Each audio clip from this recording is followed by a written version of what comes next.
So maybe I will get started while people are trickling in so I don't keep you guys waiting. So first, I'm super excited to be here. Michael Killing, who works with me in the back, who's about to close the door or leave, I don't know, one of the two. When he asked me to, if I wanted to curate a session for this conference, I was like, yeah, I mean, what do you want me to do? And he's like, whatever you want. And I'm like, really? And he's like, yep, anything, like entirely up to you. So I kind of dared to dream big, and I thought, okay, if I had to really create my dream session, I'd want to invite someone like Jeff and Jonathan to sort of have this informal, fascinating conversation around design thinking, balanced teams, and lean UX. And guess what? They said yes. So they're sitting right here. It's still kind of hard to believe that they said yes, but I'm so lucky. I think we're all in here for a treat. I'm definitely very excited. And I will introduce them in a second, but before I do that, just to level set a little bit, I want to talk about design thinking really quickly. I mean, if you were at Michael's session this morning, you already have some sense. He sort of tried to bring it down to what you would do as architects, which I thought was really great, so check it out. But I'll just give you a different perspective to augment that, and then I want to address the question, why are we claiming this is for you, right? And so I'll introduce them, and then we'll just jump into the conversation. And we're hoping you'll contribute to the conversation. So we have this hashtag DT4U, the letter U. So just tweet questions, like the toughest questions, insights. Like I think what I'll do is I have like luckily Jeff's book with me, so we'll give that to the best tweet, right, as determined by us. So just don't hold back. Yeah. So let's see here. I really like Leah Woolley's quote about sort of what design has turned into. It used to be, not that long ago, really a product that designers produced in the form of wireframes or mock-ups. But sort of more and more, design is been becoming something beyond that. It's actually more of the process that designers facilitate. And even I would even go a step further and say not necessarily just designers. So teams facilitate, right? And we'll go into that in a minute. And then I tried to figure out how can I summarize design thinking in one slide. And this is my attempt. It's probably not the best way, but I'll walk you through. Hopefully, it will make some sense. So you start with sort of the problem, like trying to understand the problem and focusing on the users that have the problem. So building some empathy with those users, understanding their needs, their frustrations. And then you basically go into this ideation stage or exploration stage where you want to sort of take a hard look at the problems and explore what are all the options or solutions or alternatives. And then you kind of quickly jump into prototyping that. So the making stage or the building stage, you want to just try it in, it could be paper, it could be a digital prototype, anything. The cheaper and quicker, the better. And then you go into this validation and iteration step where you validate your assumptions, you test them out, you iterate, and finally you produce something that hopefully it's much better than you would have if you had gone with the first thing that came to mind and never really understood what the real problem was, right? And actually, Don Norman, who's the father of design thinking, puts it well in this quote, so I just want to quote him. And he says designers don't really try to search for a solution until they determine the problem, the underlying problem, right? And even then, instead of jumping into solving the problem, with a lot of engineering folks are sort of very tempted to do, because they want to solve problems, right? So they just jump into it. What it's saying is they really stop to consider a wide range of alternatives and solutions. And even then, or actually after that's happened, they will converge upon a proposal. And that process of sort of understanding, exploring, and then converging is called design thinking. So it's a problem-solving approach, more than something that has to do with any specific design discipline, right? And so the school in Stanford D School, puts it in 5 steps here, and we have the empathizing with the user step, then the definition of the problem, and then you go into ideation, prototyping, and finally you want to evaluate or test it. At IBM, we've sort of boiled it down to just 4. So we sort of collapsed the empathy and define stages into understanding, which really is both of these things in one, right? And then you do have the explore, prototype, and evaluate. And Michael's sort of modes this morning were pretty much almost identical. I think he had make instead of prototype. But so then tell me just a couple words about what design used to be. And I was looking at this again this morning. sort of occurred to me that it's not that different from architects, actually. The way architects sort of used to work in the old world, and maybe they're trying to get evolved into. So you tell me if that's accurate. But I was thinking that it might actually carry and translate into some of the behaviors that I see. But so design was seen as a phase that was accomplished by specialists, right? They were like the experts, and only they owned it, and only they could have a say on it. And the process was very much a black box.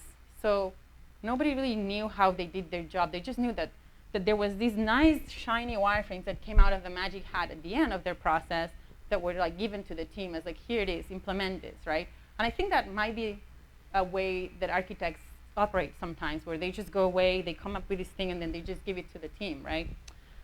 And so the designer as a figure was kind of disconnected from the rest of the process, and he was sort of the designers see themselves as the hero that come in, stay late at night, work through the nights to save the teams, but it's very much a solo exercise, or it used to be anyway, right? But more and more in recent years, we've actually seen these evolve into a different approach, like a sports, a team sport, where you get the whole team collaborating and participating, right? And so design is like a literacy, not that much different from development, that everybody can learn and everybody can sort of get better at. And it's not just the sole property of designers. And the process is more of the process I was describing to you, the problem-solving approach, which divergent, convergence, understanding, empathizing, all of those great things. And then the output is really no longer those shiny wireframes, because they might end up being some sketches on paper, right? But and anybody can do that. It's not like the best drawer award or anything like that. It's really the best idea award. And what it is understanding the user needs and actually making decisions that will help guide. That's kind of the outcome of the design process that we want and that we sort of value. And then these days, designer, and that's somebody Michael was alluding to as well this morning, is like somebody who facilitates this sort of collaboration. And it doesn't have to be the designer. It could be anyone. It could be the architect. It could be the team lead. But designers are kind of well positioned because they kind of can bring all the user research, and they sometimes just really know how to do this well and to make sure everybody has a voice. And so they really engage everybody in this co-creation process. And related to that point is the point of balanced teams, which we kind of all subscribe. And I'll describe that in a second. But just consider the alternative, which is the more traditional team, where you have like a bunch of developers that are very like-minded. They all sort of have a hoodie, do video games on their spare time. They kind of communicate without words. They can go very fast because they are aligned by definition, but they don't have a lot of diversity, or they don't actually know how to interact with people outside of their little world. And so they interact with other disciplines very marginally, and there really is a wall sort of between them, right?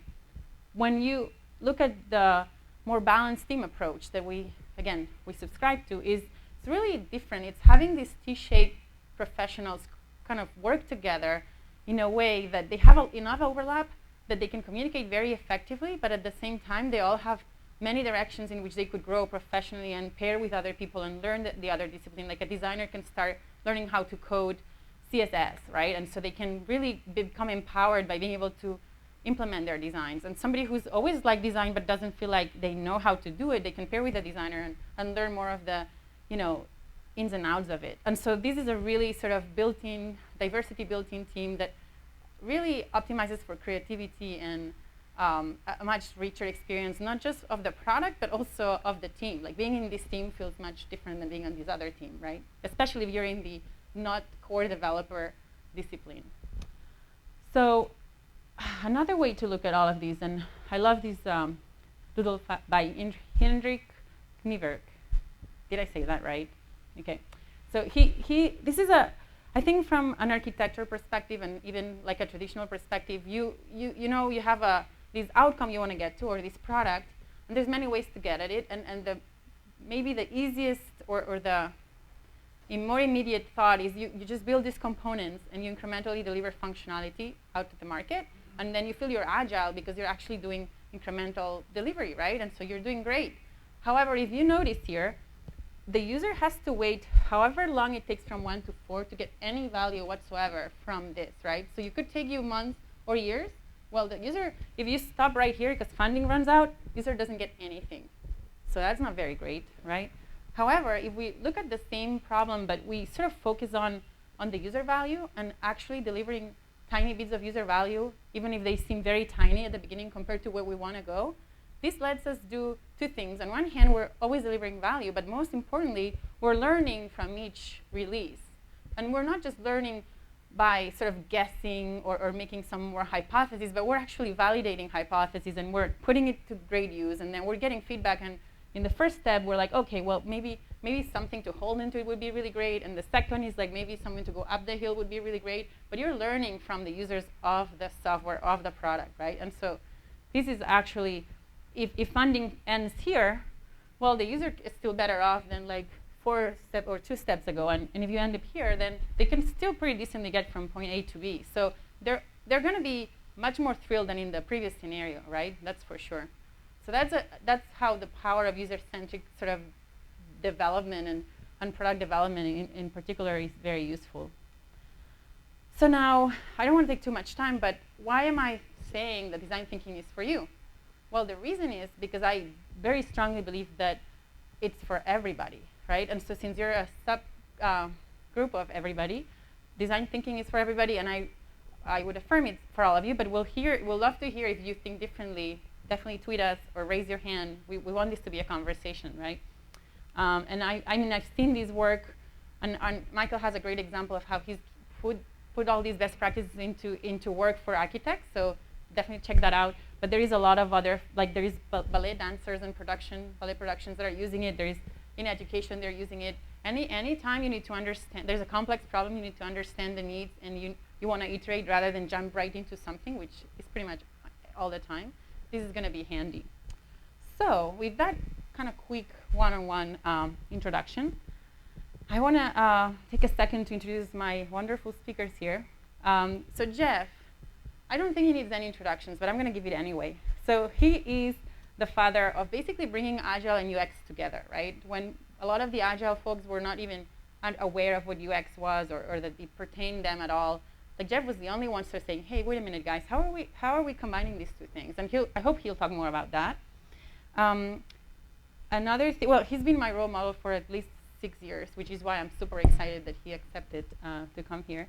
But so he basically runs his own consultancy right now, and the people that are lucky to work with him benefit from his holistic sort of design and product development approach that he takes. And in his own words, he helps companies build products that suck less. I'm sure he does a lot more than that, but I'm sure he changes cultures and all the good stuff. But if you haven't already read it, this is really, you must read it. It's great for anything from basic understanding Agile user stories to understanding how to break down business objectives into like actionable chunks of work. So a really must read. And yeah, don't forget to tweet. And I asked them both to give me a fun fact. So here is Jeff Patton's fun fact with help of his family last night, just sending him. And you know, despite the appearances, he really isn't Adam Savage. But he looks like him an awful lot. So, all right, so that's Jeff. Now, so Jeff is actually someone who comes from the world of programming and sort of naturally was attracted to user experience and then sort of become a thought leader and a sort of a coach in this space. So I wanted to complement that with sort of the opposite view. And so I immediately thought of Jonathan, who actually is basically coming from the other side. He's a self-taught designer who sort of more and more got attracted to Agile best practices and the promise of that for designers. And I hope he talks about that a little bit, because I actually first met him at the first Agile UX Day, I think it was called, in 2011, that Jeff Gothel organized in New York, where he was speaking about how designers would have so much to learn and borrow from Agile best practices, because the culture of design is and was and still is like really not as evolved and not as pleasant to be in as the Agile culture. So he has a lot of interesting stories around that, and so I thought that would be the perfect complement. And when I asked him for a fun fact, basically you can expect a sushi restaurant to open as soon as he's tired of moving around pixels and beads and product stuff, which we hope is not anytime soon, but you know, that's something he's gonna be happy to do after. So with that, I want to start the conversation because that's what we're here for. Thanks for bearing with me. I'll start by asking this question to Jeff, since I know he has some slides. And so I want to know I actually know, but I want you to know when he joined the conversation, like the agile world and the UX world, and why is this thesis that we're sort of proposing today, that design thinking is interesting for everyone, why is that something that is appealing to you, Jeff? Okay, where do I start? One of the things I'll start with is telling people that I'm an art school dropout. I honestly did go to university to be a commercial artist.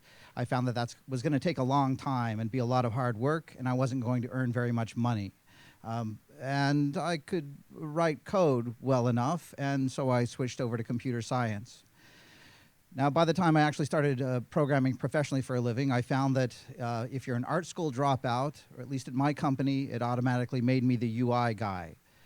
My user interface sucked less than everyone else's user interface. I could design stuff that looked pretty good, and people were thrilled with it. And I learned the hard way that just because it looks good doesn't mean it is good. I'm curious, has anyone here ever sat down with a user or watched a user use something you or your company has built before? Wow, that's a lot. If you think back to the first time that you did that, how did that go? So painful, challenging, good repair work. Almost nobody says it was great. It was fun. Everything happened the way I expected it. So you come away from that situation with one of two responses. Either users suck, they don't know what they want, or, man, I can do a lot better than that. Why did I join this conversation? I learned the hard way very early on. I got sucked into one of the very first agile projects. Well, in 2000, I was recruited by a startup company. A director, an executive of one of my company left and poached me, and I started at this cool startup in San Francisco that was using this cool new process called extreme programming.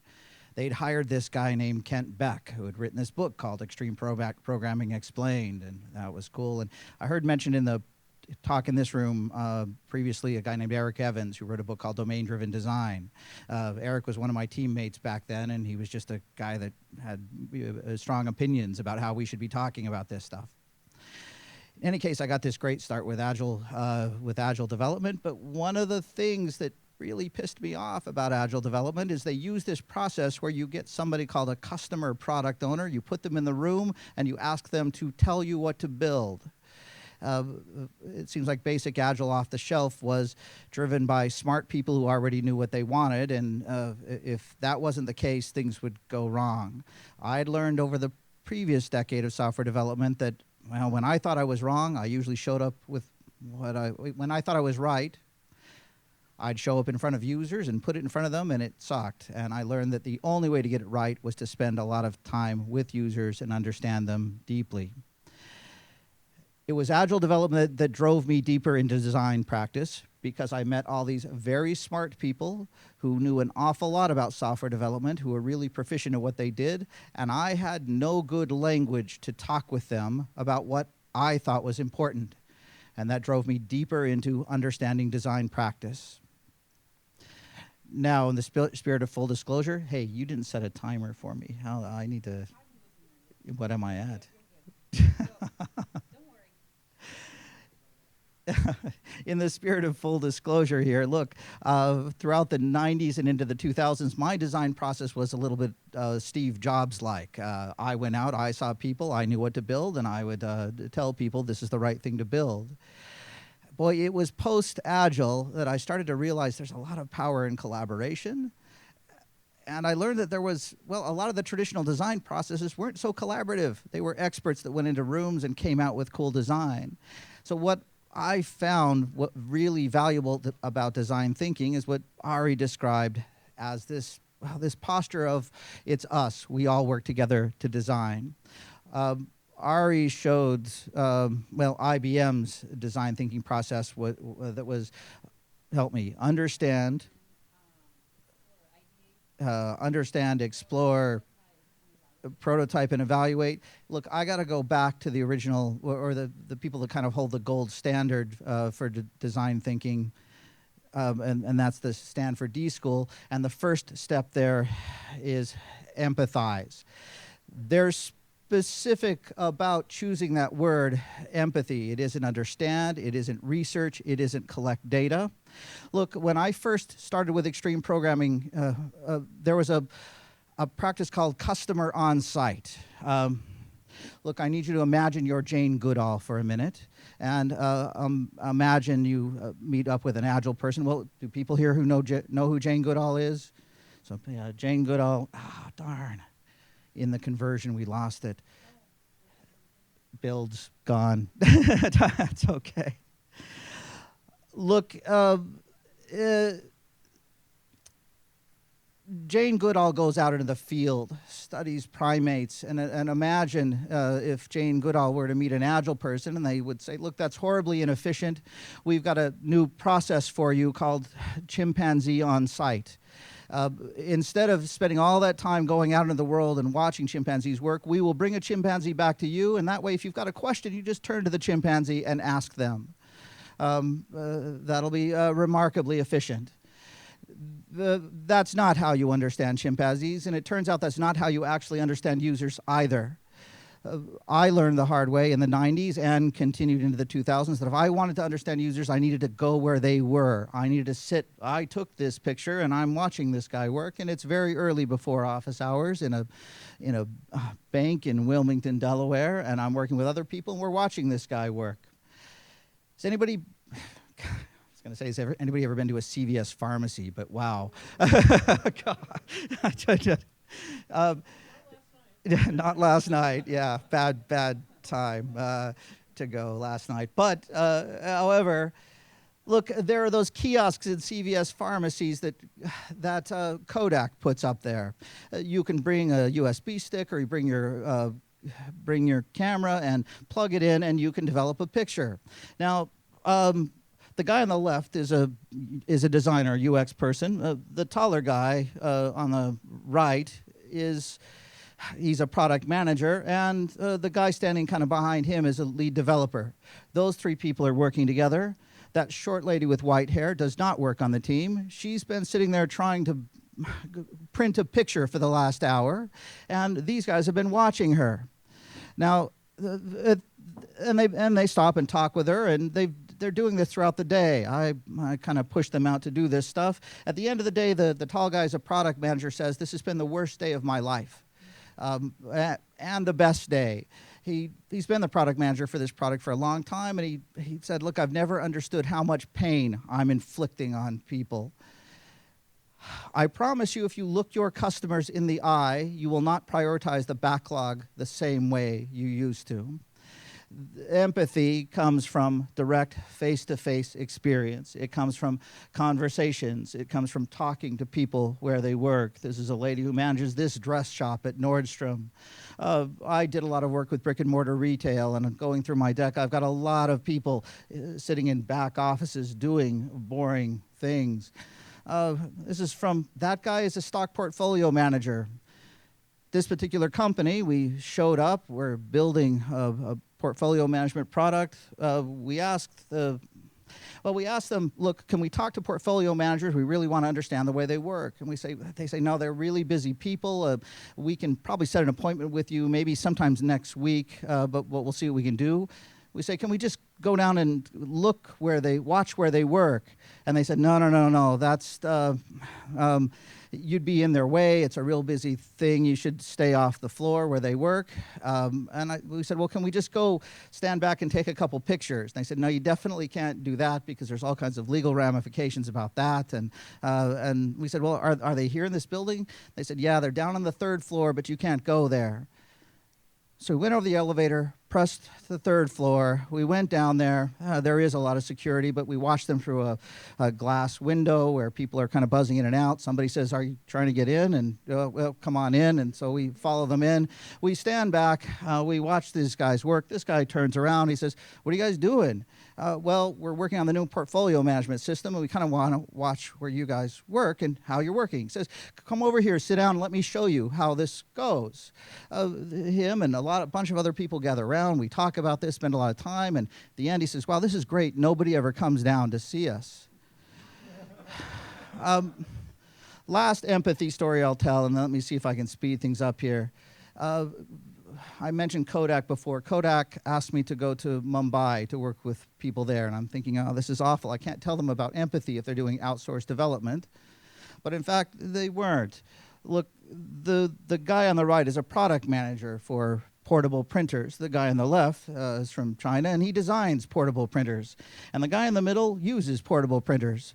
These guys, and a bunch of them, work out in front of national monuments in Mumbai. They take pictures. They sell you printed pictures for 30 rupees, and we spend the day out there watching these guys work. Nobody ever comes to visit them either, so they're thrilled to have people to talk to. In the end, these guys are friends. Actually, I still have the business card in my bag for the guy in the middle. He was so proud that he had talked to all of us. This changes things. That's a characteristic that comes out of design thinking that I never learned from traditional design. It was always the experts who went out and did interviews. This is a different thing. This is a guy named Atik. He runs analytics for a company called Edmunds.com, if people have ever used that website. In working with them, one of the very first things we did was bring in people for them to talk to, because it had been years since they'd actually talked to people who bought cars. And at the tail end of the day, Atik said, "Look, I've always been confident I can tell you precisely what users do. But it's not until today that I realized that I could never tell you why." So out of data, we get information, but out of, well, talking to people, we get empathy, we get understanding.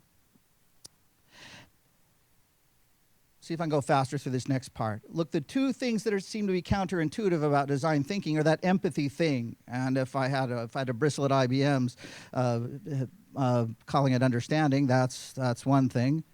Hey, let me pause for architects, for people that are architects. I work with a lot of organizations that have platform teams that build platforms. And for platform owners, empathy means sitting with developers as they consume that architecture you're using. Empathy means talking with product teams as they try and incorporate it into their next solution. And I'll look at those people and I'll tell them, look, the UX people are spending several hours every week out in the field. How many hours is your team spending sitting with developers that consume your architecture? That's the implication there. Now, the other thing that's counterintuitive or that's different is that ideation thing. That ideation thing means don't stop at your first idea. It means come up with lots more than one. The common practice that's become an agile practice, it's become, more of an agile design thinking practice, is something called design studio. That's the aftermath of one of these. When we describe a problem and everybody understands it, we'll each take a few minutes to as long as a half hour, and it really depends, to sit down and spend time by ourselves and sketch our ideas. Then we're going to come back and talk through them, and everybody gets the same amount of time to talk through their ideas. We'll tell stories, we'll discuss options, and it's about having the best ideas, not being the best artists. You want to give people just a short amount of time, not enough time to do it well. So it requires a lot of pointing and big gestures to do things. And what you very quickly find from doing this thing is that the best ideas are not any one person's ideas. In fact, the best ideas are probably the 5th or 10th or 15th that you came up with. And the very best ones are a combination of a little bit of mine and a little bit of yours. Now, for architects, there's a company in Boston that I've worked with, a company called Carbonite. Has anybody heard of them for backup stuff? Carbonaut's got a very sophisticated back-end system. We went through this kind of stuff with them. And one of the profound changes I saw is architects that would normally come into a room, and you know the way architecture discussions work. Smart guy goes up to a board, draws something, goes up to a whiteboard, draws something, and then argues till everybody says you're right. Well, now that they're doing things this way, they stop, understand the problem. Everybody goes off and draws their own solution with boxes and arrows, not UI design. And they all listen to each other, give each other equal time to discuss the technical design. And then they find that the best solutions are a combination of all of theirs. Last thing I'll leave you with is, and if we share slides back, for a good example that's kind of a map through of design thinking stuff and a good picture of this ideation, look for this Google Ventures design sprint example. It's easy to find on YouTube. It really visualizes the way that this works, and it's a good short video on that stuff. How long was that? Good, right? Perfect timing. She's lying. No. So thanks, Jeff. And now it's Jonathan's turn. I'll ask you the same question, right? Where did you join, and why is this an interesting thesis for you? Hi, everybody. I joined the conversation a few years ago. I was a interaction designer, and I suffered from all the challenges that interaction designers suffer from, specifically, when will that be done? And what does done look like? And what does done mean? And I had a small startup, and my co-founders were designers. So before you knew it, we had a design studio on our hands. And we started doing work together. And we spent the summer designing a product. It was a crowdfunded journalism product.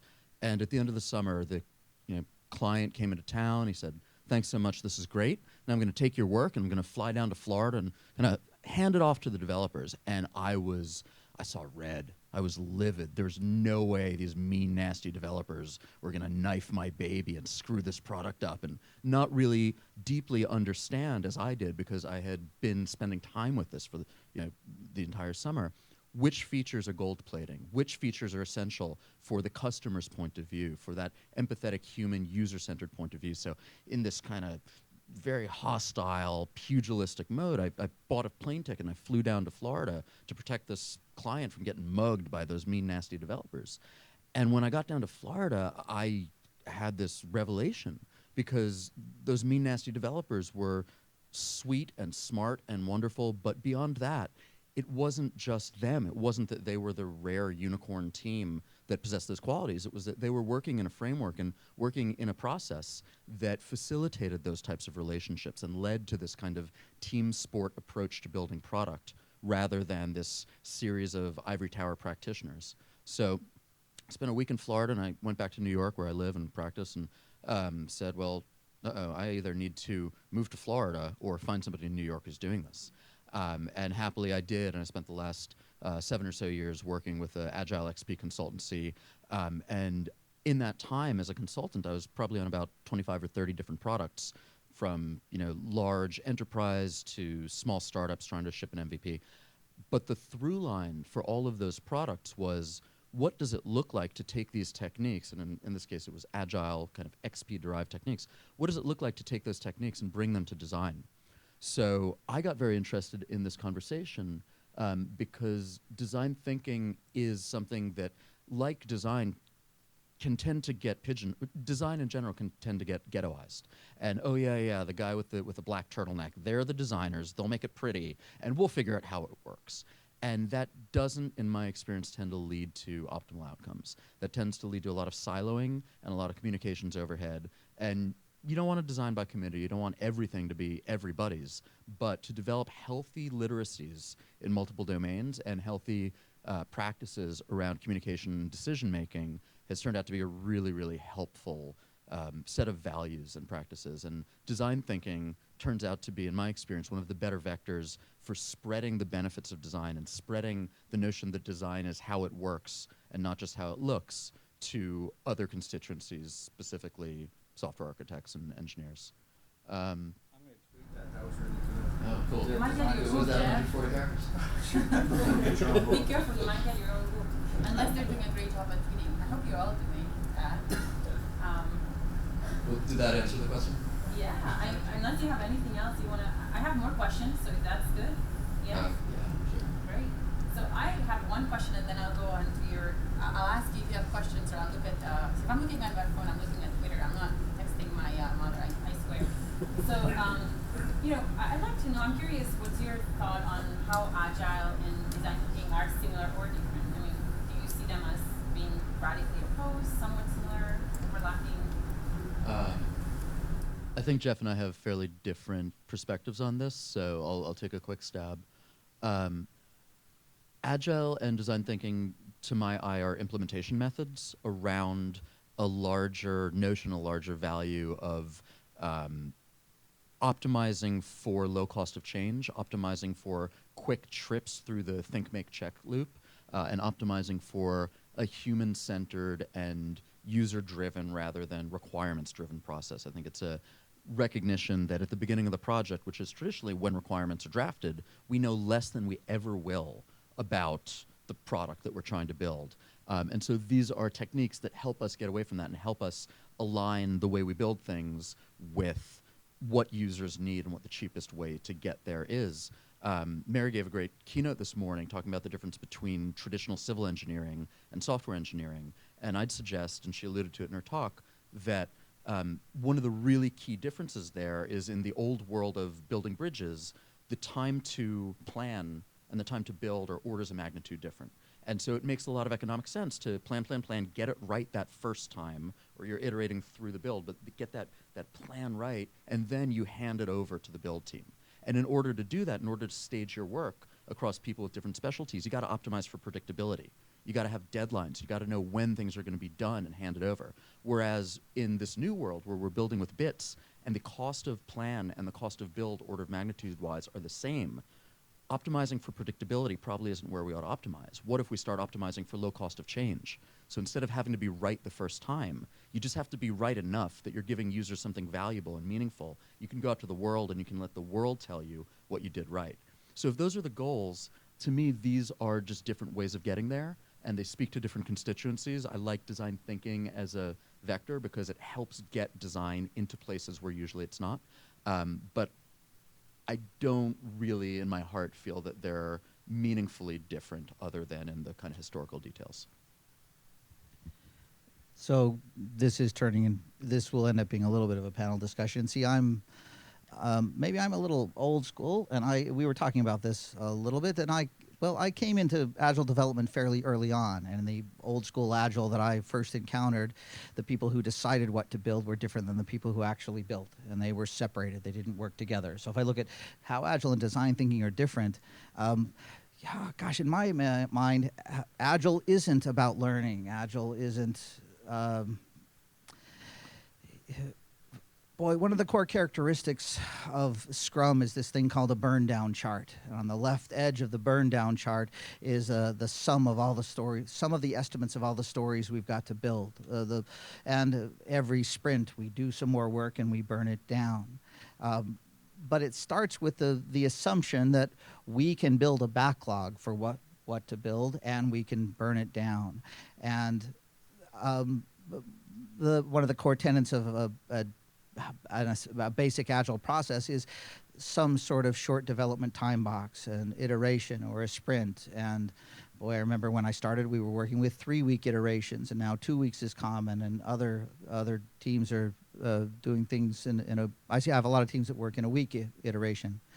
But I know that if I'm focusing on learning, I'm focusing on going through a build, measure, learn cycle of understanding customers, putting something very simple in front of them to see if this is the right thing to build, and evaluating if it is, I can get around that loop in hours. And what I learn by getting around that loop in hours will change what I do next. I can't backlog my learning. So for me, they're very different thinking processes. I'll characterize one as a delivery process and one as a discovery process. And I'll drop to what is a traditional Agile process for delivery, but I wrap it with a discovery process, which is a fast learning process. And where a core Agile principle is delivering working software, well, a core discovery principle for me is learning. And I don't care if I've got working software out of learning. I can have a paper prototype. I can have a little bit of about anything. And I can throw away a lot of stuff. I can't burn down discovery work as easily.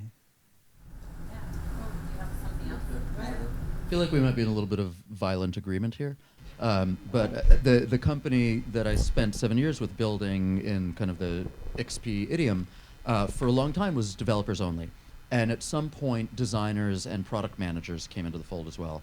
And in development land, this is a company where, I'm guessing here, but probably upwards of like 80% of the company it's what the military calls the tooth to tail ratio, right? How many cooks do you need to feed your Marines? Almost everybody in the company was writing code. You had a very, very small layer of administration, all that nonsense. So you really had a meaningful way of saying that working software is the only measure of progress, and that made sense. And then all of a sudden we have designers and PMs, and they're not shipping working software, right? They're doing other things. And so we kind of stepped back a little and we said, well, okay, what if we construe it as shipping working product is the end-all and be-all measure of progress? And what that can mean is sometimes the old way of shipping software, but sometimes, as Jeff was saying, you're doing a paper prototype and you're getting out of the building and you're testing it against users and you're coming home with a validated learning. And no coding got done, but you did push the product ahead, you did move ahead. So maybe that's not strictly agile, and I'm not super interested in drawing lines between some of these disciplines. I think that the biggest problem that I often face is not between the agilists and the lean UXers or the lean startuppers and the design thinkers. It's between that whole group and that whole perspective versus the old way, the top-down, the waterfall, the requirements-driven frameworks. So I think I feel a little more comfortable blurring those lines and playing fast and loose with it. Can you say what company you worked for? Is it okay to say what company you worked for? Pivotal Labs. Has anybody heard of Pivotal Labs before? So, and Pivotal Labs, very early on, really focused on, like you said, 80% of people there were developers. They focused on working software. They built code. They used a pretty strict XP environment. My favorite description is that they're the reference implementation for XP. Yeah, the reference implementation for XP. And oddly, the person who founded Pivotal Labs was my boss in 2000, 2001. It's a guy named Rob Mee. And he was pretty clear that it isn't Agile's domain to figure out what problems to solve. It's Agile's domain to build code and show it frequently enough to get feedback. But what I'm learning, what I learned from talking with folks like Jonathan, who came in at the time he did, people are leveraging an agile mindset to do other things, and people can mix a lot of those things up. And I'm learning I'm old and crusty. Yeah, thanks, guys. Yeah, question. Oh wait, let me give you this. It's been a while. Thank you. I think that's a compliment. I guess, see, my view is when I moved into Agile, I automatically think of that from that perspective. I always want to talk to a lot of people. And to me, the Agile, unfortunately, a lot of people at the Agile conferences are exactly like you say. But to me, that was never the idea of how I think about the Agile mindset. And the Agile mindset is doing the best thing possible with the people you have, and retrospectives and learning, which you're talking about, is the core thing, and trying to learn and do whatever that does. I always, to me, the most valuable thing, if I'm going to go in and do things with a team, is talk closely to the customer. Get in there face to face, kind of like what you're talking about, and getting that feedback, that learning and adapting. Unfortunately, a lot of people get caught up into the burn down charts, all this other type of Scrum has to be, rather than focusing on, so the Agile mindset says do whatever the best, how I think about it, and even how when the people like Linda Rising or other people talk about the mindset, I kind of go more towards that way of thinking, and from that perspective. And so I didn't know how you felt about that, because to me, design thinking fits naturally into what I would consider the Agile mindset.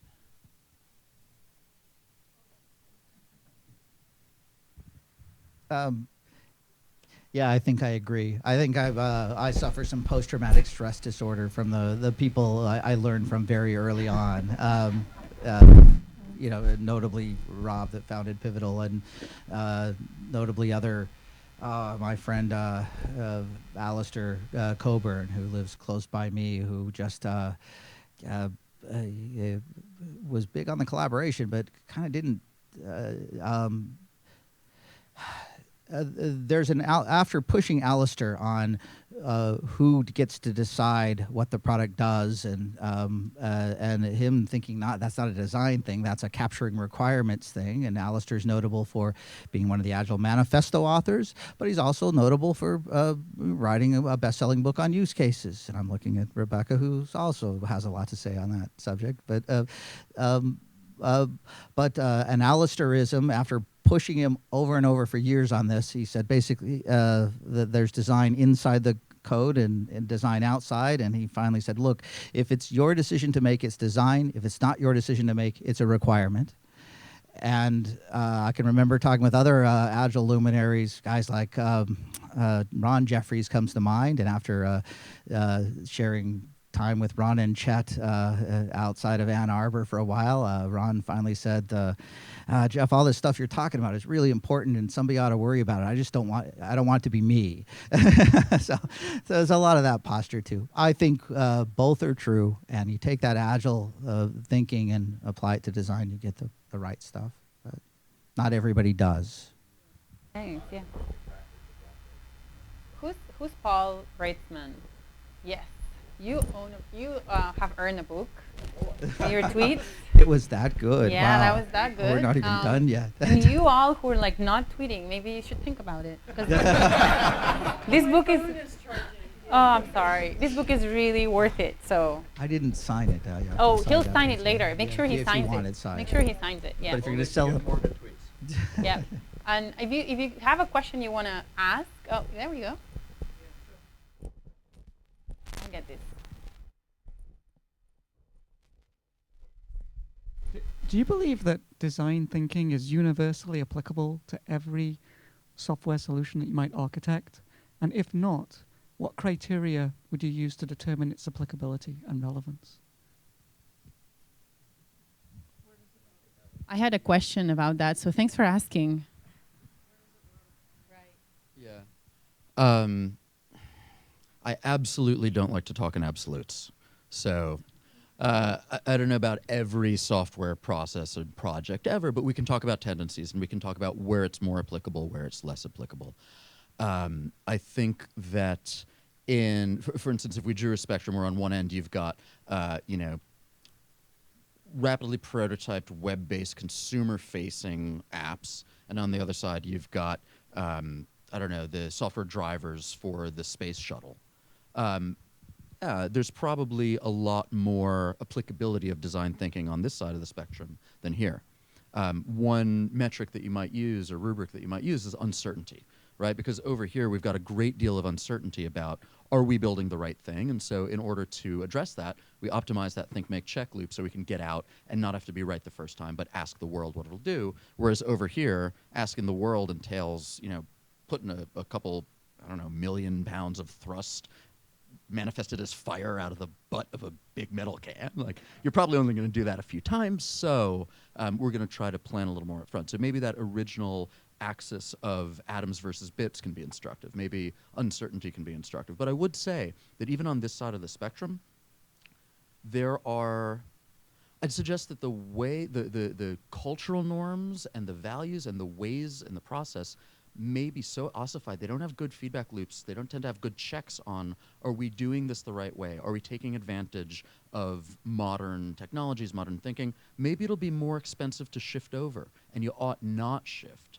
But without a healthy feedback loop to make sure that we're doing the right thing, and I would suggest that Agile culture brings a lot of that in the form of, as you said, retrospectives, continuous improvement, Kaizen, that sort of thing. Even if you're not using design thinking to reconfigure your space shuttle firmware or your, I don't know why I'm going aeronautics and military today, right? But the pods that go into the spy planes with new camera, stuff like that, even if your design was set on day one for a variety of reasons, there may be elements of design thinking that you can use for process, right? For improvement along other vectors, and that hopefully feedback into other pieces of the process, like what are we building next? Does that answer your question? Maybe the only thing to add to it, I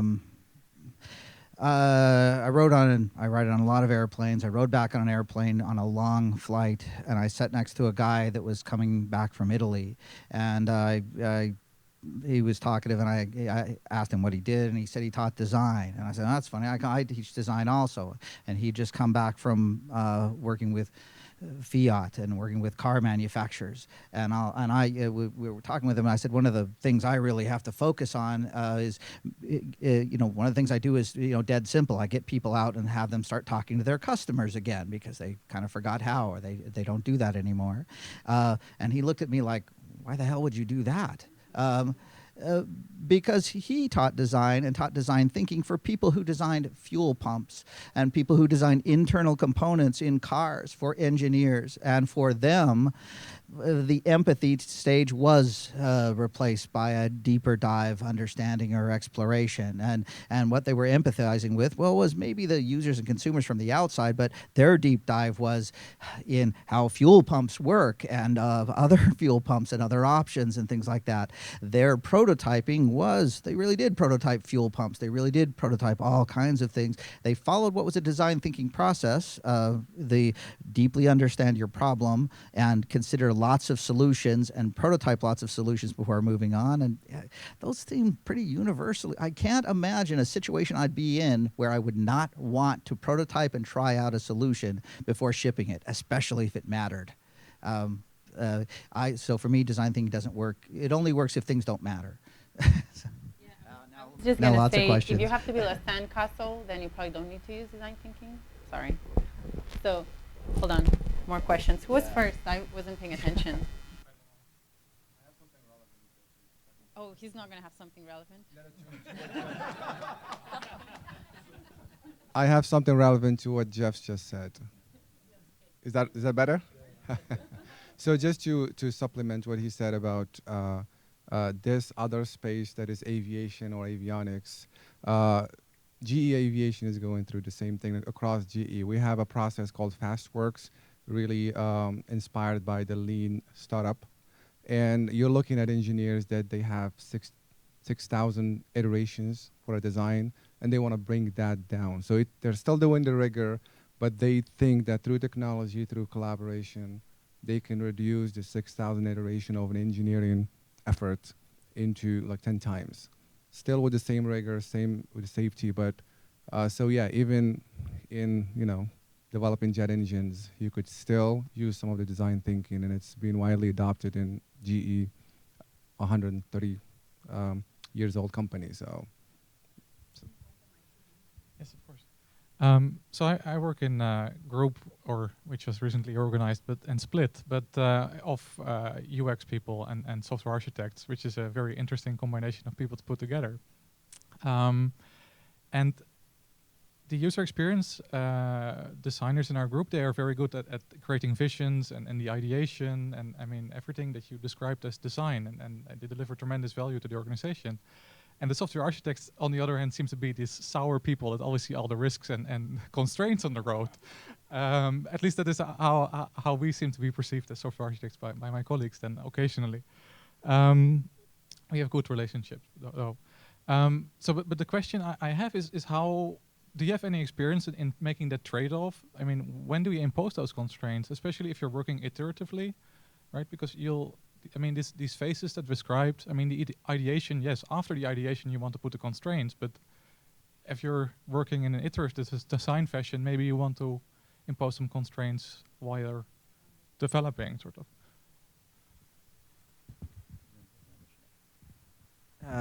Yeah, let me see if I can answer short. So I'll have to tell a story. It's cool that those two groups are together.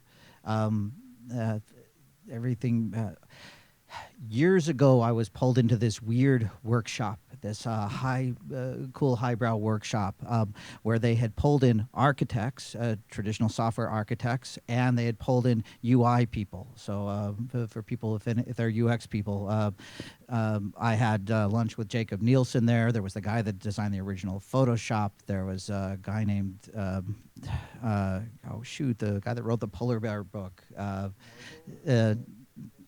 The other guy. The other guy was Yeah, Lou Rosenfeld and a lot of other UI luminaries, a lot of other architecture luminaries. But this, the workshop was arranged by Microsoft. Why they would organize this private workshop could have been a puzzle to us. But this was right during the time when they were coming out with a lot of .NET stuff, and before that, it was all these visual things. And look, when you think of a visual basic application, do you think of a cool, sexy application that people want to buy, or do you think of an application that sucks?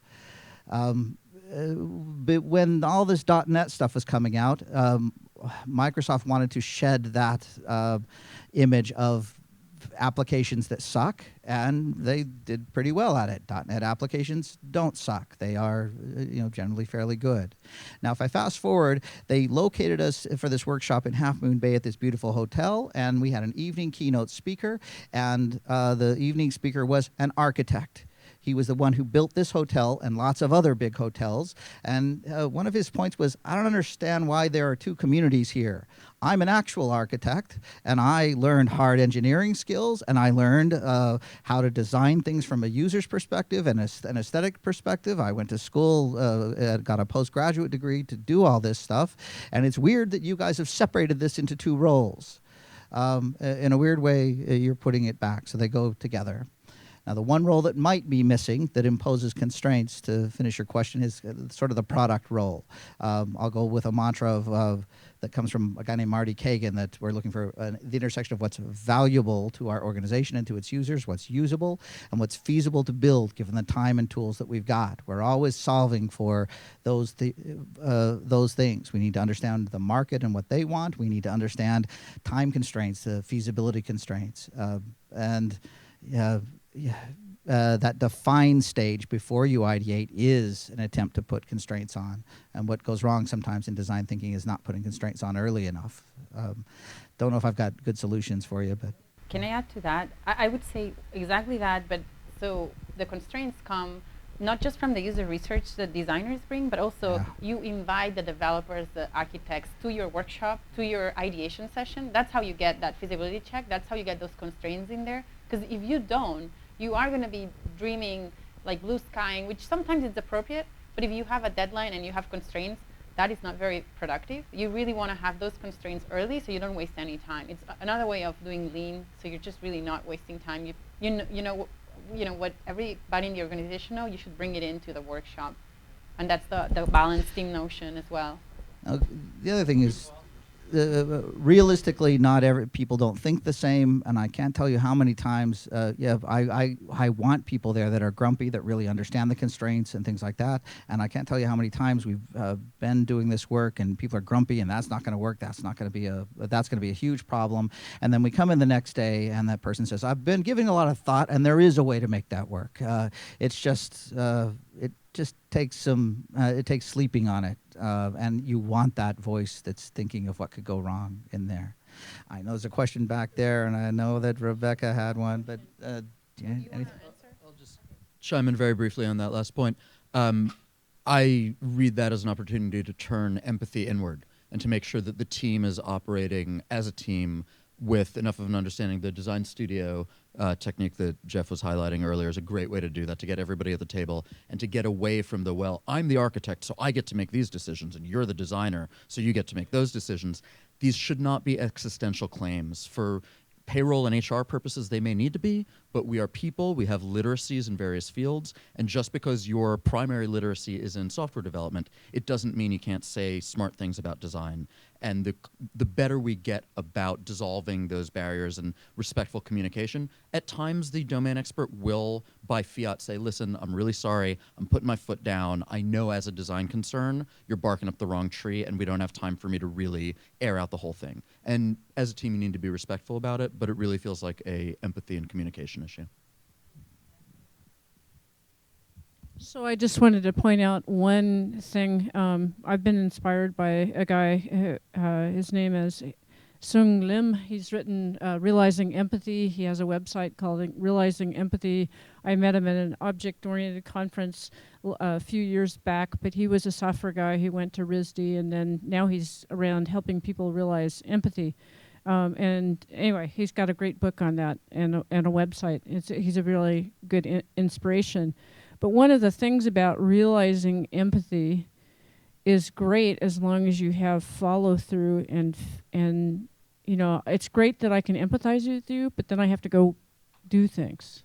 And I just wanted to ask these guys about the follow through from design thinking, because maybe you do a design workshop and then you leave, Jeff, but then what should happen? I'm just asking about that ongoing empathy, hypothetically. That never happens.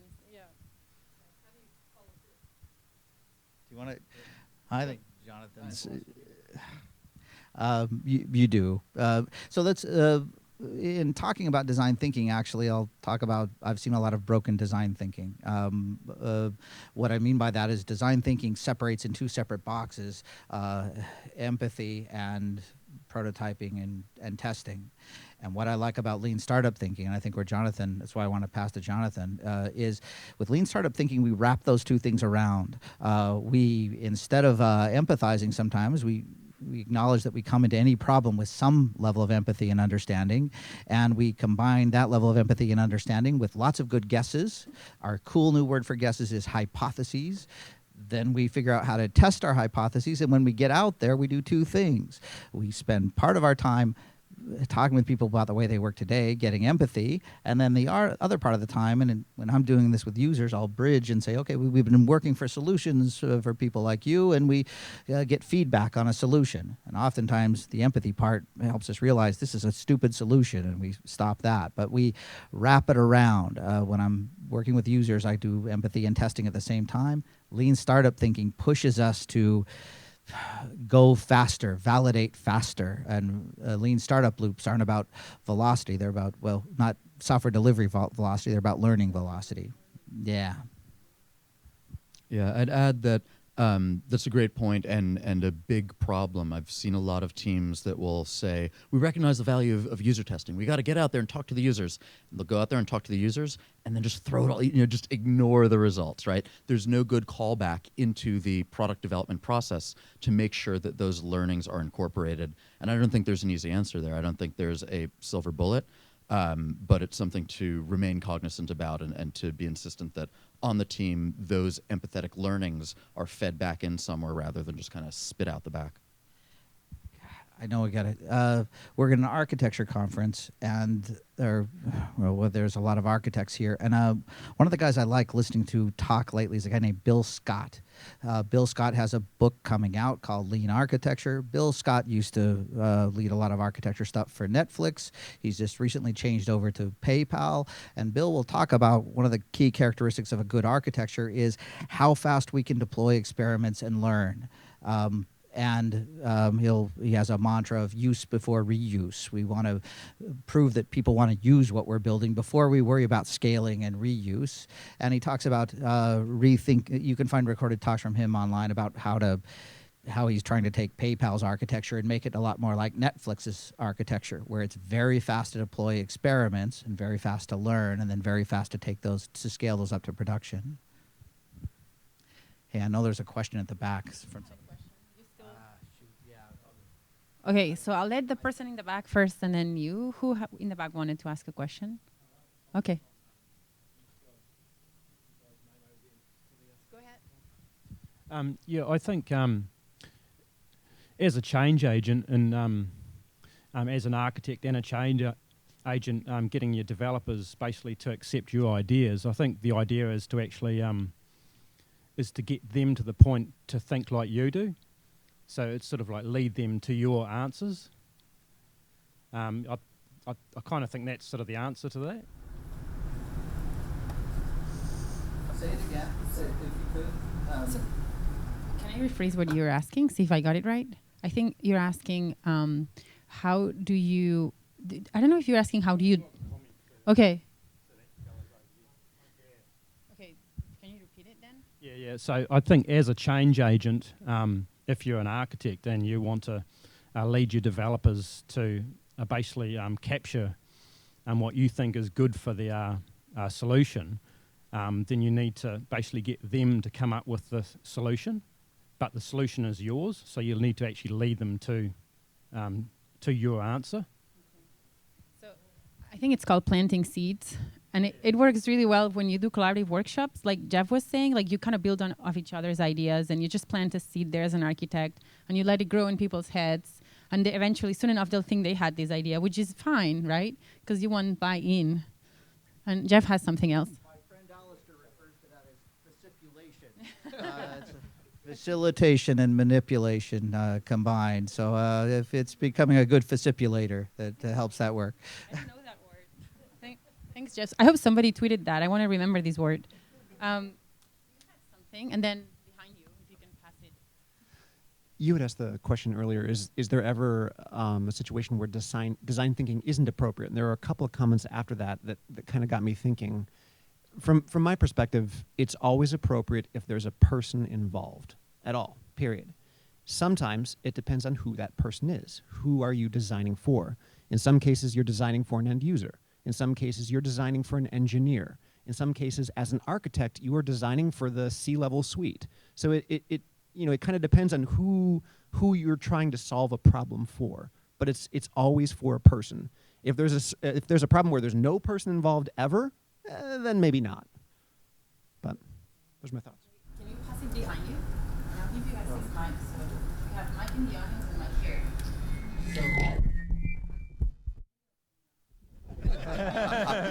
I'm not allowed to use the mic. Shoot, there was something I wanted to pile on with that. One of the complications with design is it's never as simple as you're designing for one person. That's one of the things that will confound me about the use of user stories and that simple as I want to, so that template. Because there's always a user, there's always someone that wants them to use it, there's always a regulatory constraint, there's always a scalability concern, there's always, if you unpack it, there's always a lot of other concerns other than one user. So that's one of the real problems with design. I want to keep that out, I forgot.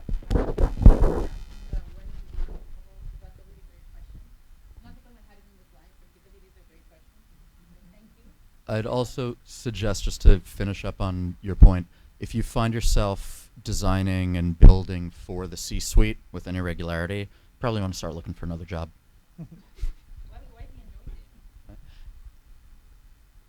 I've had a handful of projects that are driven by, but I'm going to tell a story. Okay. So there was this guy, and he was a very successful brick and mortar entrepreneur, and he came to us and he wanted to build the digital version of his industry, so kind of kayak for what he was doing. And he was a smart guy, but very confident. You know, he'd made a lot of money doing the thing he did, so of course he knew, right, how much money do you have? So you don't know as well as I do. But he was, the more he worked with us, learning more and more that digital's a little different, and some of his instincts, like, oh, you've got to get it perfect before you unveil it, may not apply. So we're working with him, and things are getting better and better, and that was around the time that the Eric Ries Lean Startup book came out.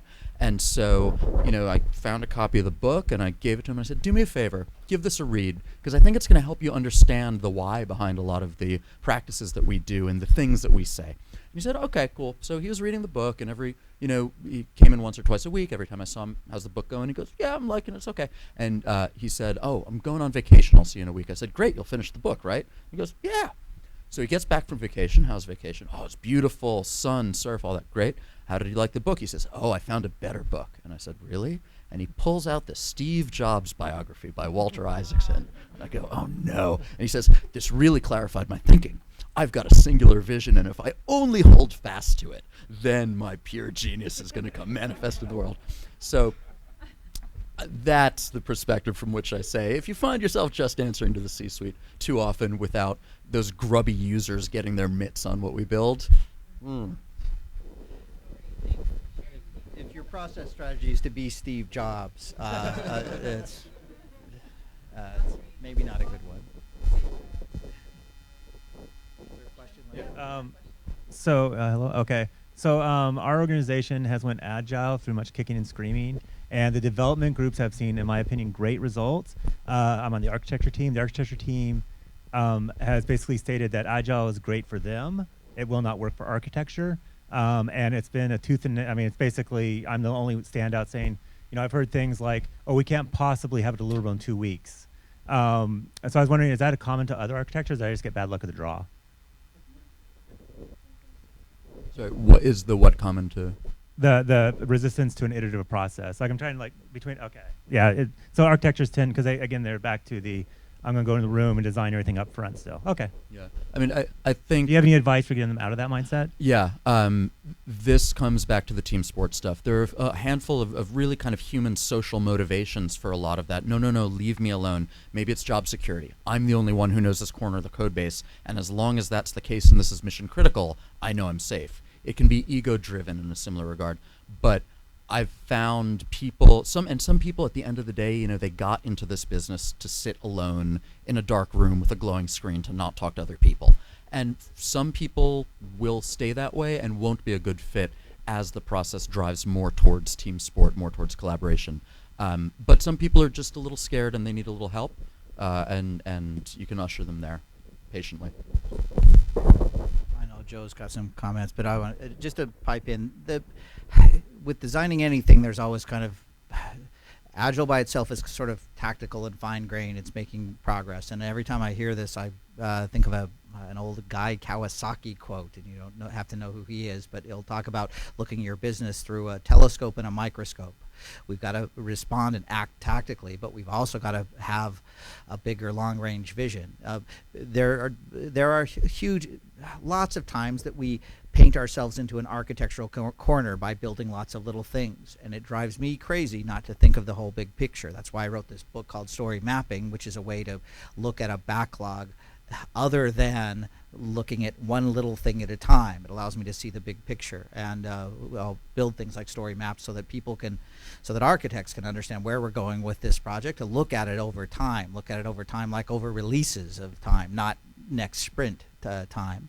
We've got to think big, but if you apply the design thinking thing to it, you got to think collaboratively, and you got to not maybe spend so much time thinking of every detail big, because every time you ship something, you learn something, and sadly, what you often learn is that architecture wasn't so good. So yeah, architects have to change, but there are a lot of Agile purists who kind of think we can get through without thinking of the big picture, that the big picture will resolve itself.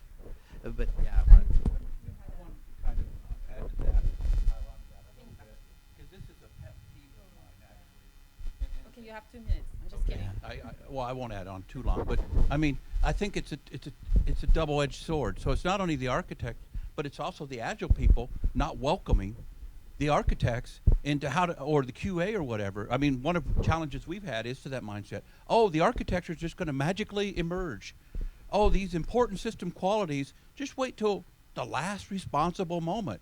Well, that may be the wrong time to wait. There's a more appropriate moment to think about these important architectural considerations, or these certain types of reliability or performance or other things. Maybe there's the most responsible moment, but we really need to change that mindset even within the Agile community, because sometimes the Agile community gets, as you guys pointed out earlier, just working software is a measure of success. And it really organizations become Agile, what's the first thing they really focus on? Oh, let's teach the developers how to do these short sprints. Let's have Scrum, daily stand-ups. Let's get the backlog going. Product owners, where's QA fit in? They kind of usually have to figure, or architecture, where does, and so we really have, we need to make the whole team and welcoming. And so some places I've seen where the mindset has changed is where they have found a way to fit together. Even sometimes the architects are kind of down within the teams, trying to understand the bigger picture, and then finding the more responsible. So when you're doing their plan, when we're trying to plan out, maybe that 3 sprints down is where we think about this in the architecture. And not only that, maybe maybe from this perspective is we take a quality focused sprint. Sometimes that's a ways of kind of doing these types of things. So there even the Agile people really need to challenge to bring that in, because it's supposed to be whole team and all of us working together from that mindset and learning and adapting as we go. So I think from that unfortunately most Agile people are not, so that's where we've really been trying to challenge that mindset with a lot of stuff we've been working on recently.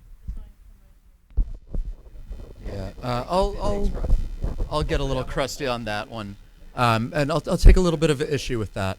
I don't think that Moses came down from the mountain with stone tablets that said there must be QA and there must be architecture. And the tendency that I've seen in Agile workflows is to absorb those concerns into the dev team, right? And the whole notion of DevOps is let's start to incorporate what was formerly a very separate group into the day-to-day concerns and to share that responsibility. I think that, again, along that uncertainty spectrum, right, when you're building your consumer-facing, light little web apps, and the tooling and the frameworks for that, Ruby on Rails or whatever, are getting so much more powerful that the architecture can much more responsibly be left for the last possible moment, or can naturally emerge in a way that when you're building the avionics you probably don't want to do. I would suggest that whereas architecture, coming up in the 90s was something that we needed a name for because everybody had to do it, I wouldn't expect that going forward it would be the same distribution. Sure, but it's more like the most responsible moment, not necessarily the last responsible. Last responsible can still be very costly in a lot of refactoring and other types of things that affect things. And I agree that it could be brought in. I mean, for example, we talked about QA pairing with the Agile XP team or whatever type of thing. So there's been a lot of good experience. So one of the things when I was thinking about your picture that you had of design thinking and evolving to the physical card, I'm going to tell you there's architecture evolved from going to a scooter to something that has a motor in it, and there's a lot of parts in there to make it a motorized vehicle. That's the big shift. And so if you're not planning to get to some motorized vehicle, you can't have it in the next sprint. And that was just, as you had that, there's some significant technology changes along the way there. And you're assuming, well, let's just design something that's useful. But when things are not useful until you have a motorized vehicle, and I know the constraint is I have to go more than 20 miles an hour, I may need to plan to get there. And that's the only thing I'm saying is if those are the critical things. It's not to over-architect, and that's not what I'm talking about. And drop it in when it will fit in. Yes, that might be part of your plan for the future. I don't know, do you want to chime in? I kind of do. I actually want to go back to the Go ahead. And that was it. Did you have something? I actually want to go back to. Go ahead. I can't make eye contact with whoever else is mentioning. I want to go back to the original question that spawned that whole discussion around: is it common to see architects who feel like they have to be drug kicking and streaming into this new world? And back to that original comment, I've worked with a number of architecture leadership teams in different big companies lately. And every single one of them, the realization finally came down to we have to rewrite the social structures in our organization if we want any chance of those people becoming integrated and learning how to work together in this situation. So even having the concept of an architecture team might be questioned? It's becoming questioned in various ways, but at the same time, if everybody's doing two-week horizon envisioning, who's thinking about that 10-year total cost of ownership? We don't want to forget that side either. I've heard Conway's Law mentioned a few times today, and it's just screaming at me right now. And somebody, I'd never heard this before, Janwak's Law, which is Conway's Law backwards, where knowing that the org chart will influence the software design, you design the organization so that you end up with healthy looking software. Yes, this was related to yours. Got me thinking about if you don't have a human or a user, then you don't need design thinking. And I just reflected on it a little bit. And I'm just going to give an anecdotal evidence. Maybe I'll break or support. But designers of engines, of turbines, they create simulated environments.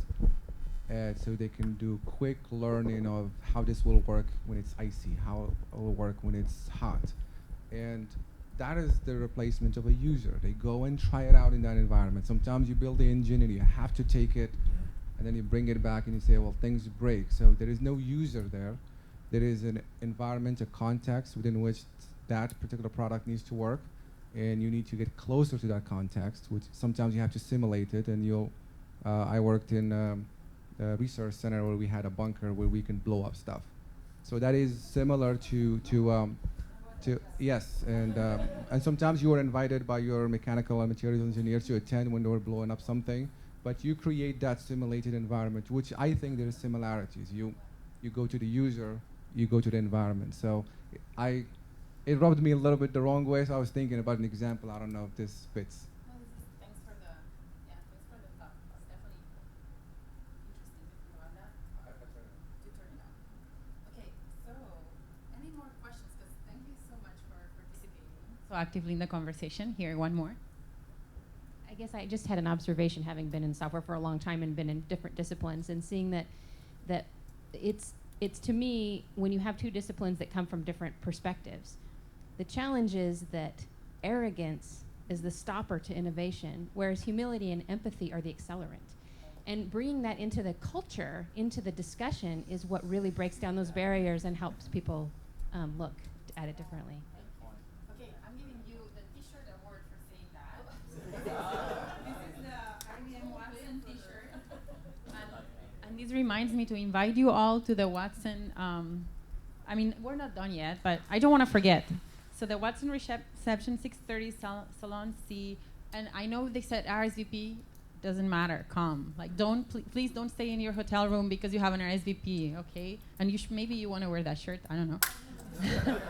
But all right. Well, that was perfectly well said. Thank you. And I have more questions, and please, I have a bunch, but I'm more interested in hearing what you want to hear and addressing that. Okay, one more.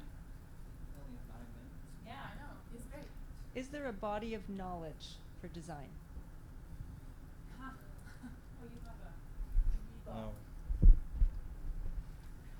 Not that I know of.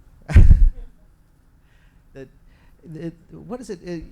When we're talking about one of my favorite books, university nearby me adopted or was launching a program on product design, and they used as one of their texts, and I got a chance to look at all the texts they were going to use, a textbook from a guy named Lawson called How Designers Think. Lawson has written a couple books, and he talked about design from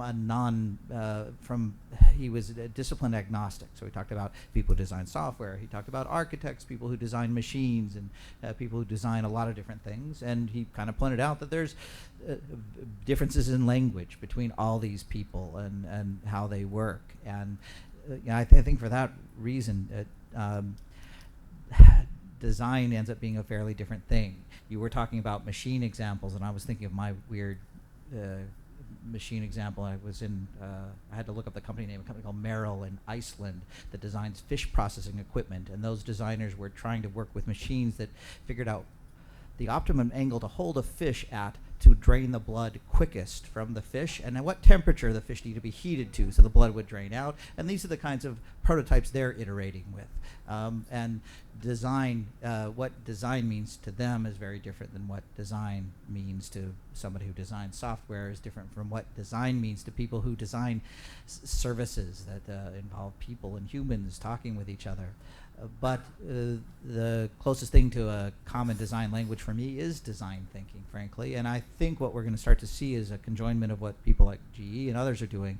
We're starting to see this conjoinment of design thinking and lean startup thinking. And it's design.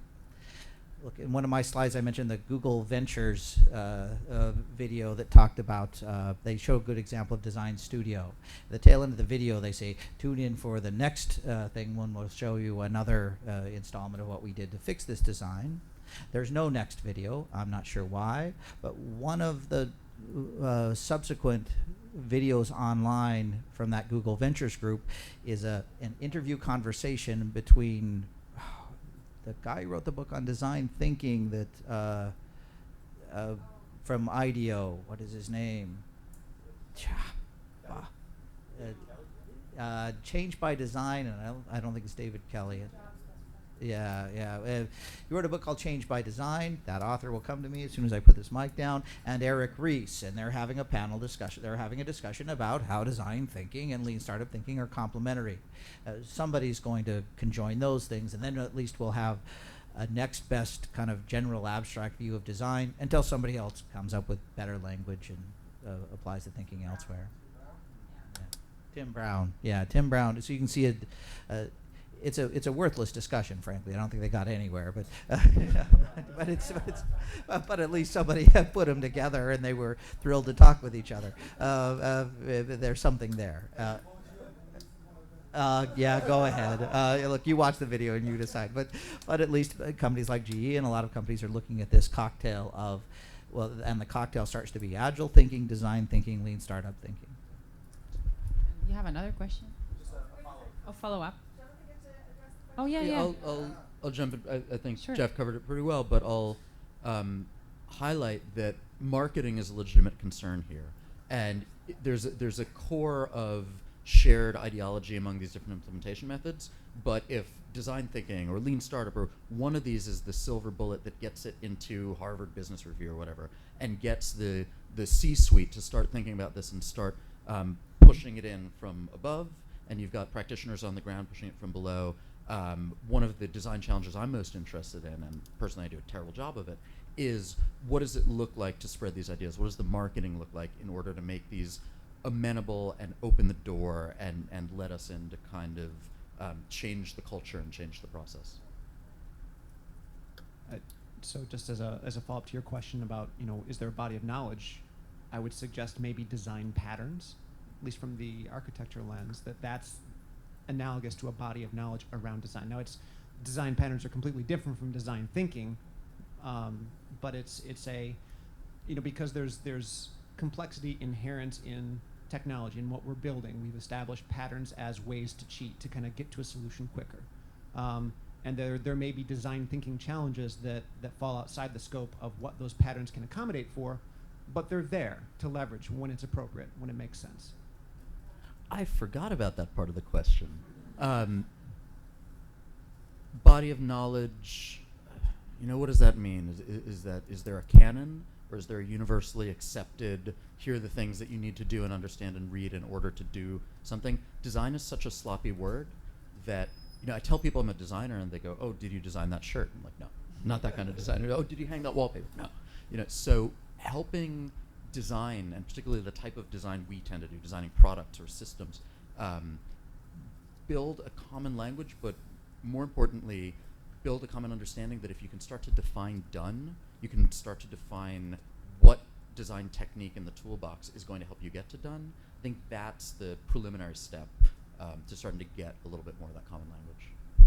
So you've brought up the reason why I went to ask the question. Where I am, we have introduced a department specifically responsible for product development. They've introduced roles of product development managers. And all the people in my team who are the developers, the infrastructure sysadmins, they don't understand. And I was looking to see if there was something that I could refer to and look to help them understand. The best place to get that is from those PMs, right? They're the ones bringing their literacy, and PM is a really funny job title because how do you train for that? Like, what do you do? I've seen a lot of people be very successful when they come from an engineering background or when they come from a design background. I found myself doing a lot of PMing because I would be on projects and, or rather I would not be on the project, and the project would run into trouble, right? They would say, oh, we're blocked on design. We need a designer in here. Because look at the backlog. All these stories say blocked on design, blocked on design, blocked on design. And I'd show up and I'd find that design wasn't the problem at all. Product was the problem. There wasn't a clear articulation and shared vision around what are we building, who are we building it for, how do we know if we're right? And so the first thing you need to do is clean up the product, and then you can address design. And it was because of that shared literacy in design land and in development land that product was addressable. But I would say maybe talk to, buy that team a beer, talk to those folks, and find out where they're coming from so that you can say, hey, what was the most influential book that you've read in the last couple of years or in your training that helped inform your perspective so that we can get a little more traction on what you mean with the words you use. That's a great recommendation. Do you have anything else, Jeff? What I heard was something about if you've got to document the way you work. You're not with IBM, are you? No, okay, got it. All right. Just me. Just you. Yeah. Yeah, a few other people. Be careful, Jeff. I'm listening. I see a lot of the reason I mentioned IBM is because there was a group in IBM that I'd worked with. They assembled together. They built what they called a playbook. They found that there wasn't common language. There was a little bit of this and a little bit of that and a little bit of that. And if you told people to read these 6 books it wasn't going to work, they had to develop their language for how we talk about what design is around here and refer out to that other stuff. So it is the group in that was telling you on the fourth 4th floor of that Watson building in Astor Place that has a playbook that they built. I've seen other companies create a playbook, and you'll eventually have to build your own. And yeah, at lunchtime, I'm just talking with another company that's in the process of saying, okay, we've got to start.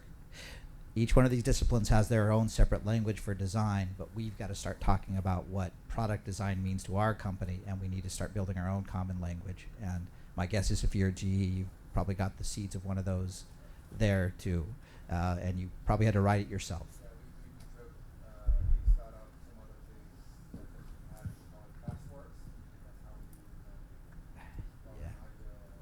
I've been inside Adobe, and they're starting to build something like this, and man, roll your own right now. is the short answer. I just want to take a second. It's already time. I'm not going anywhere. I'll be here. So please, if you have questions, I'm happy. Or you can continue the conversation on Twitter. But I really want to thank you for participating so much in the conversation, asking great questions, making excellent comments. And now you've met Jeff and Jonathan, two of my favorite people. So you know where to find them as well. And thanks, everyone. Enjoy the conference.